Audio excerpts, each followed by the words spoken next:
Hello everyone, welcome to only JRF. आज के इस वीडियो में हम यूनिट नंबर 7 जो कि पॉलिटिकल इंस्टीट्यूशंस इन इंडिया से जुड़ी हुई है उसको हम डिटेल से डिस्कस करने वाले हैं। दिसंबर 2023 एग्जाम के लिए इसे कैसे कवर करें, इसका सिलेबस कितना है, इसके लिए सोर्स क्या यूज करें, साथ ही इस यूनिट से जुड़े हुए सिलेबस के सब टॉपिक्स को भी एक्सप्लेन करेंगे कि सिलेबस बहुत ही कम है, लेकिन जब हम PYQ देखते हैं तो उनका एरिया ब्रॉड रहता है।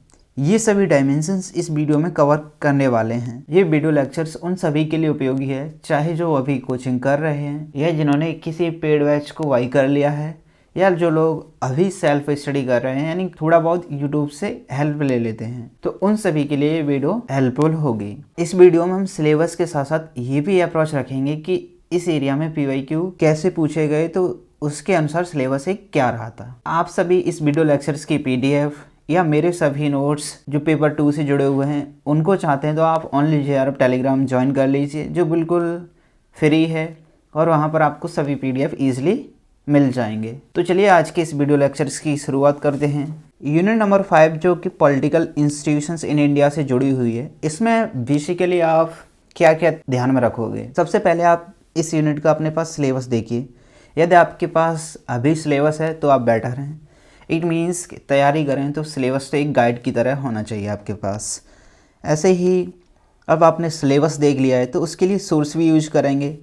तो सोर्स आप जनरली M लक्ष्मीकांत की बुक आती है उसको ले लीजिए, या आपके पास कोई भी रेफरेंस बुक है वो रखिए।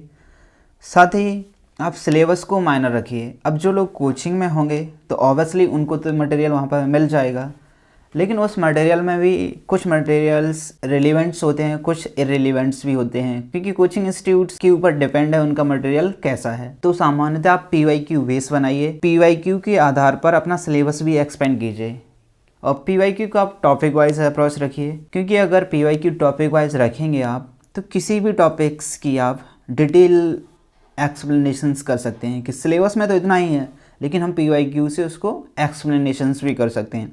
इसका एग्जांपल हम इस वीडियो में ही देखेंगे। तो आप बेसिक इतना ही रखिए कि जहाँ से भी आप या जिस जगह से भी सोर्स से पढ़ें आप, तो उसको इस मायने पर तौलिए क्या इससे मेरे PYQ बन रहे हैं या फ्यूचर्स PYQ बन जाएंगे। यदि इतना पॉसिबल है तो आप चाहे कोचिंग में हो या सेल्फ स्टडी कर रहे हैं तो दोनों जगह बेटर हो सकती हैं।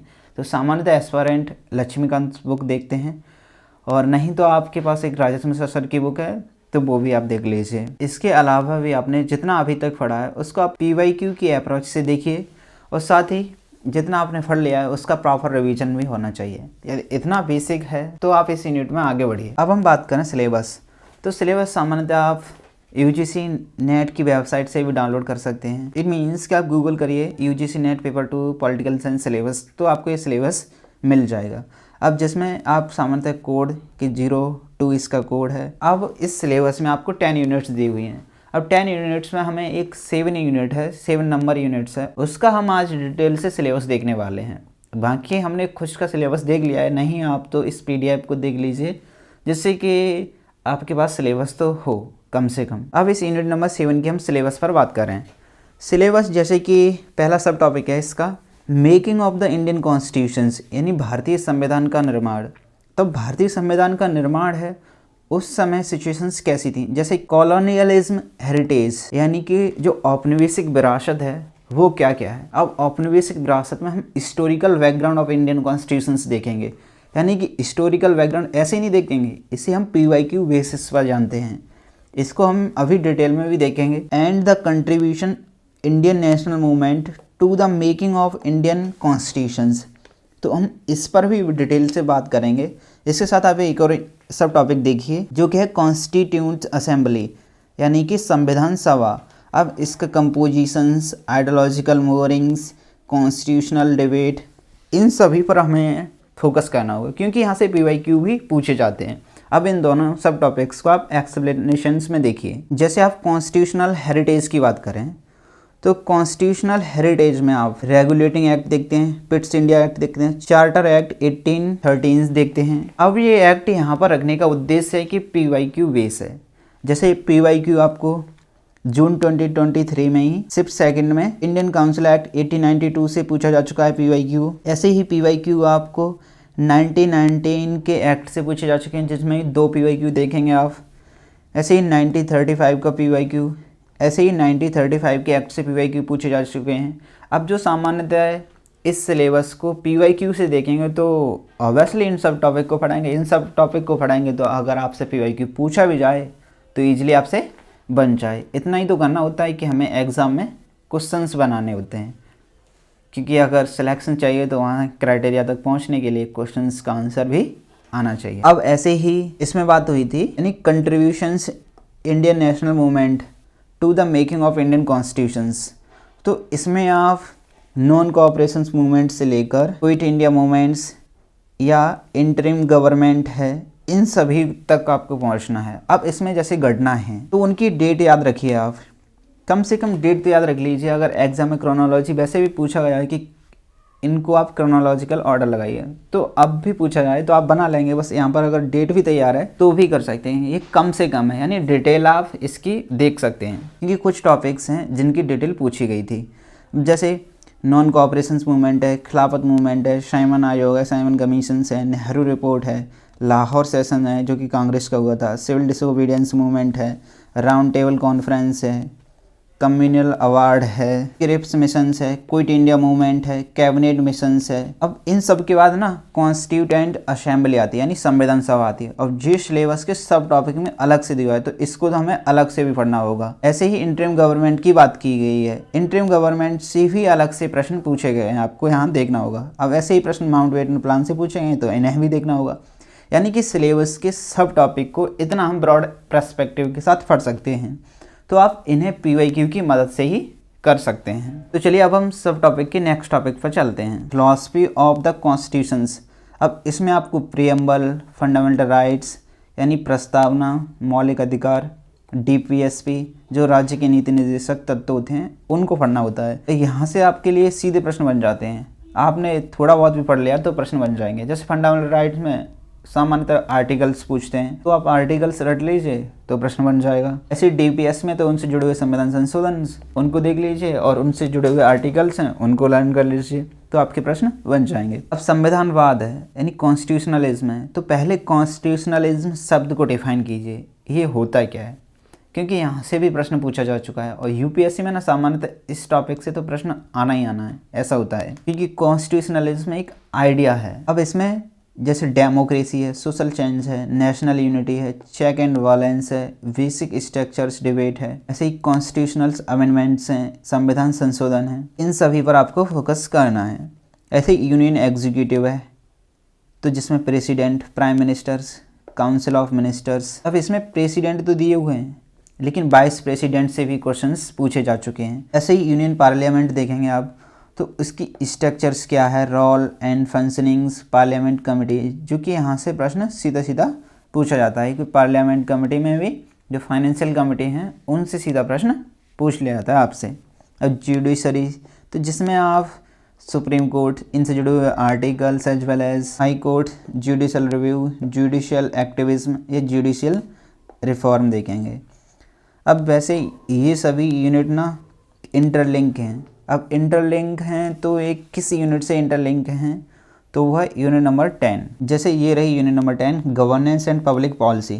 अब इसमें ये टॉपिक है अकाउंटेबिलिटी एंड कंट्रोल। अब institutional mechanism for check and balance, जो कि हमने अभी सिलेबस में देखा था।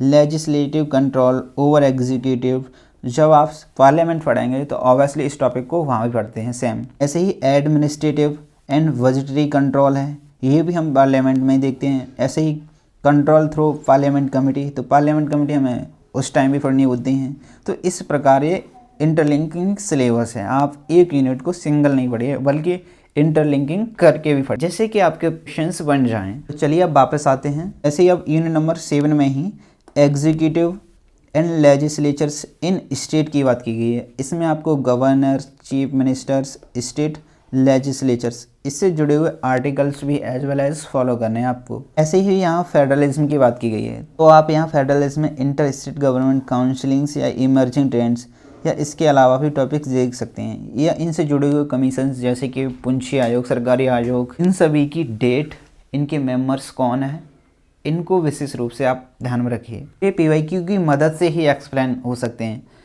क्योंकि जब तक हम PYQ नहीं लगाएंगे तो सिलेबस के सब टॉपिक को ब्रॉड पर्सपेक्टिव में नहीं देख सकते हैं। अब ऐसे ही नेक्स्ट यूनिट्स है जो कि electoral process and elections commission of India से जुड़ी हुई है। अब इसमें conduct of elections, rules, electoral reform यहाँ तक की बात की गई है। अब इस यूनिट को भी आप यूनिट नंबर 8 से इंटरलिंकिंग कर सकते हैं जो कि इलेक्टोरल पॉलिटिक्स से जुड़ी हुई है। अब नेक्स्ट यूनिट है local government institutions, functionings and reforms.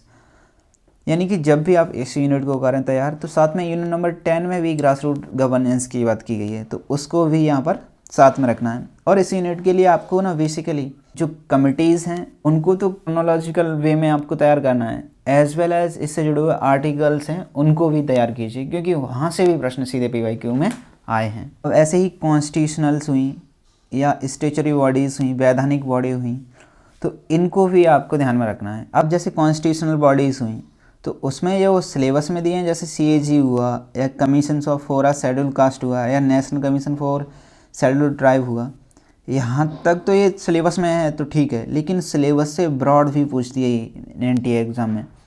जैसे कि UPSC से भी प्रश्न पूछा जा चुका है जो कि सिलेबस में नहीं है लेकिन उन्होंने प्रश्न पूछा है। अब जैसे स्टेचुटरी बॉडी हुई, जैसे ह्यूमन राइट हुआ या नेशनल कमीशन फॉर वुमेन हुआ या नेशनल कमीशन फॉर माइनॉरिटीज़ हुआ, ये भी सभी मायने स्टेचुटरी बॉडी से जुड़े हुए हैं। इस प्रकार आपका ये सिलेबस ख़त्म होता है। यानी कि यूनिट नंबर 7 जब भी पढ़ें तो आप सिलेबस को यहाँ से देख सकते हैं। मैं समराइज़ करूँ, इस वीडियो से आपकी कुछ ना कुछ हेल्प अवश्य हुई होगी। मीन्स कि आपके कुछ डायमेंशंस बने होंगे इस यूनिट को लेकर।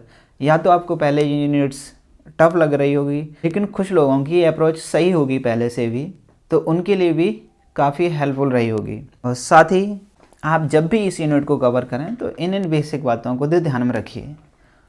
तो इन्हीं बिंदुओं के साथ इस वीडियो लेक्चर्स को समाप्त करते हैं। आई होप आपको ये इनिशिएटिव अच्छा लग रहा हो। लाइक और कमेंट शेयर के माध्यम से आप अपना फीडबैक दे सकते हैं। यदि आप कोई नेक्स्ट वीडियो किसी टॉपिक्स पर चाहते हैं तो आप कमेंट बॉक्स में बता दीजिए। साथ ही हमसे जुड़ने के लिए ओनली JR को फॉलो कर लीजिए, जहां पर आपको PYQ मिलते रहते हैं जिनका जवाब आप पोल के माध्यम से या कमेंट बॉक्स के माध्यम से भी दे सकते हैं। तो आज के लिए इतना ही। थैंक यू, नमस्ते, जय हिंद। हंसते रहिए, मुस्कुराते रहिए।